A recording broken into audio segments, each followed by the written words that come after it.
Hello everybody, and welcome to the first episode of Mechanic Mondays. I am your host Mike, and today's episode I'm going to show you how to lube your suspension?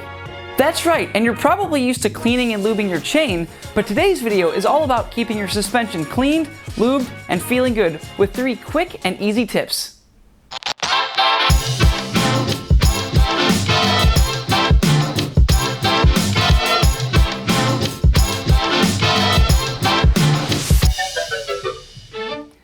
Alright, here's the scenario. You just get home from a super dusty ride in the middle of August, you unload your bike from your car, and you notice that there's all sorts of dust and junk all over the seals of your fork, your shock, and your dropper post. But wait just a second. Don't go tucking your bike into bed just yet. Let's take just a few minutes and do a couple of really easy things to keep your suspension clean and lubed to keep it feeling good for a really long time. Step 1. Wipe down your stanchions. Use a soft, clean rag to wipe the dust or mud off of your stanchions. You should definitely do this before and after every ride.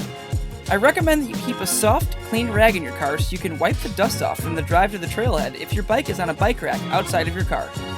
Plus, when you bring a rag with you, you can wipe everything down right after you finish your ride for best results. Step 2. Lubricate your suspension. You've probably never heard of doing this, but it works wonders, and we do this to every single bike that comes into the shop for a tune-up. Using Whistler Performance Lubricant's awesome product called Fork Boost, you can lubricate, condition, and clean your seals all at the same time. This stuff is amazing and will pull the dirt out from your fork's dust wipers to prevent them from getting all gunked up with dirt and sticky, and also conditions the seals so that they stay soft for a longer period of time. Start by dripping some Fork Boost in a thin line around your fork's stanchions. And since this stuff is completely biodegradable and non-toxic like all of their other products, feel free to drip a little bit on your fingertip and wipe it onto those hard-to-reach spots on your fork's stanchions. Next, cycle your fork through its stroke by pushing down on it, and do this about 10 times. Now check out all that dirt that the Fork Boost pulled out of the fork seals. Mine is actually pretty clean right now because I do this quite often, but there is just so much more that comes out of our customers' bikes that have never done this before.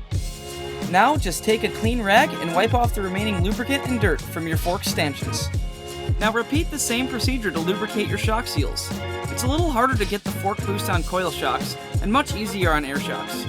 If you do have a coil shock, just use a finger to make the job easier. And don't forget about your dropper post. Those have seals too. Make sure you do a good job wiping down the leftover lubricant. If there's a bunch left over, it'll end up attracting a ton of dirt like a magnet. Now I would recommend doing this about once a week if you're doing a few average rides a week, or maybe even twice a week if you're riding in really nasty conditions, or doing a bunch of bike park lap days, or shuttle days, or just riding a whole lot. Now just a heads up, chain lubes are a no-no for this job. Most chain lubes are actually solvents, which may have something in them to cause your seals to swell, wreaking havoc on your fork. But Fork Boost is designed to be friends with your fork, so save your chain lube for your chain. Step 3. Stow your bike upside down. Here's the quickest and easiest tip that I have for you for keeping your fork feeling really smooth for a long time. When your bike is right side up, all of your fork's oil in the lowers will settle all the way down into the bottom. By doing this just once or twice a week, all of the oil that's sitting all the way at the bottom of your lowers will then migrate all the way down to the foam rings. Just underneath the fork's dust wipers are the foam rings that are designed to soak up suspension oil. And their job is to keep a fresh coating of oil near your dust wipers to keep them lubricated so your fork feels smooth with the least amount of stiction and resistance. And that's a wrap. Those are 3 quick and easy ways to keep your suspension feeling buttery smooth. But if I missed something, leave a comment below and ask any questions that you want, and I'll answer them as quick as I possibly can. If you enjoyed this video and learned a little something, give us a thumbs up, and don't forget, smack that subscribe button to see a new episode of Mechanic Mondays every single Monday. Until next time, thanks guys, and happy trails. P.S. Even if you do all these things quite frequently, it doesn't mean that you don't have to service your fork. Doing these tips just makes sure that your fork feels really smooth in between service intervals.